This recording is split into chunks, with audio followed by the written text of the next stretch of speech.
नमस्कार, आप देख रहे हैं सी न्यूज़ 12। तो मैं हूं ऋषभ सक्सेना।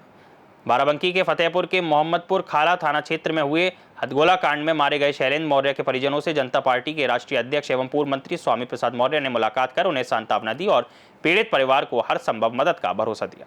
इस दौरान उन्होंने उत्तर प्रदेश सरकार पर कड़ी टिप्पणी की। स्वामी प्रसाद मौर्य ने कहा कि पूरे प्रदेश में जंगल राज कायम है, जहां छोटी छोटी बातों पर लूट, हत्या और रेप जैसे गंभीर घटनाएं आम हो रही हैं। उन्होंने कहा कि सरकार इन अपराधों को रोकने में पूरी तरह विफल साबित हो रही है।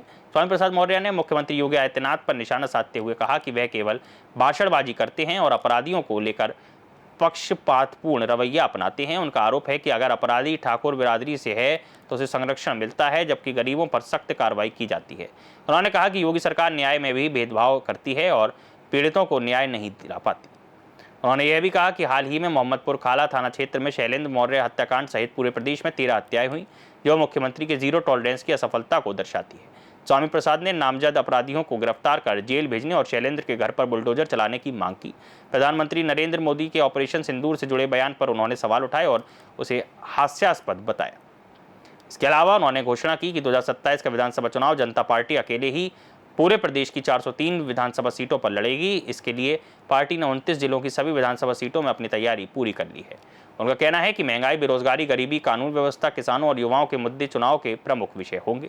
उत्तर प्रदेश में शैलेंद्र मौर्य सहित 13 हत्याएं हुई, यानी 24 घंटे के अंदर 13 मौतें इस बात को साबित करती हैं कि किस तरीके से हत्यारे बेखौफ होकर कानून की धज्जियां उड़ा रहे हैं।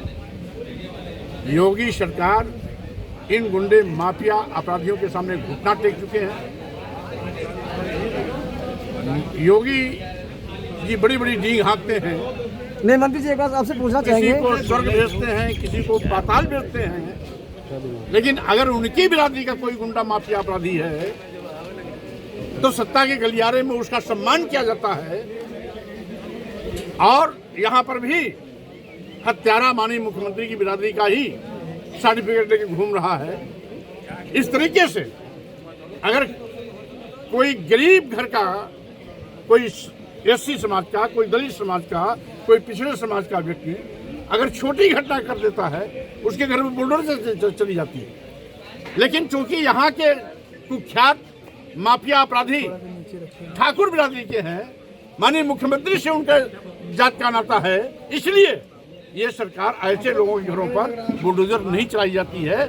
और यही कारण है कि जो सरकार भेदभाव कर रही है, कानून के साथ भेदभाव कर रही है, लोगों के साथ भेदभाव कर रही है, इंसाफ देने में, न्याय देने में भी भेदभाव करती है, उसी कारण गुंडे माफिया अपराधी बेखौफ कानून की धज्जियां उड़ा रहे हैं। सरकार निकम्मी साबित हो रही है। प्रदेश का कानून व्यवस्था ध्वस्त हो चुकी है। प्रदेश जंगल राज में तब्दील हो चुका है। 24 घंटे के अंदर 13 हत्याएं इसके जीते जागते उदाहरण। गुंडा राज बहुत पीछे छोड़ दिया। आज योगी सरकार में नित्य प्रति दलित समाज, पिछड़े समाज, अल्पसंख्यक मुस्लिम समाज के किसी न किसी नौजवान की हत्या, बहन बेटियों के साथ बलात्कार, दुराचार की घटना होती है। न्याय मिलना दूर, एफआईआर लिखने में आनाकानी की जाती है। आज पुलिस और गुंडे माफिया अपराधियों की गलबहियां चल रही है। जैसे कि आज इस शैलेंद्र मौर्य हत्या की घटना में जैसी की जानकारी मिली परिवारी लोगों से पूछताछ के बाद कि हत्या करने की धमकी पहले मिल चुकी थी, यानी स्थानीय कोतवाली को इस प्रकार की सूचना थी।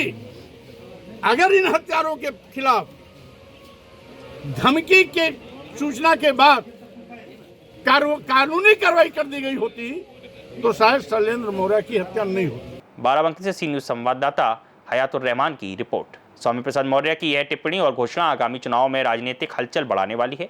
उत्तर प्रदेश में बढ़ती कानून व्यवस्था की समस्याओं और सामाजिक असमानताओं को लेकर उनकी नीतिगत लड़ाई आने वाले समय में किस दिशा में जाएगी, यह देखना महत्वपूर्ण होगा। इस खबर में फिलहाल इतना ही। देश और दुनिया की तमाम खबरों के लिए आप देखते रहिए सी न्यूज़ 12।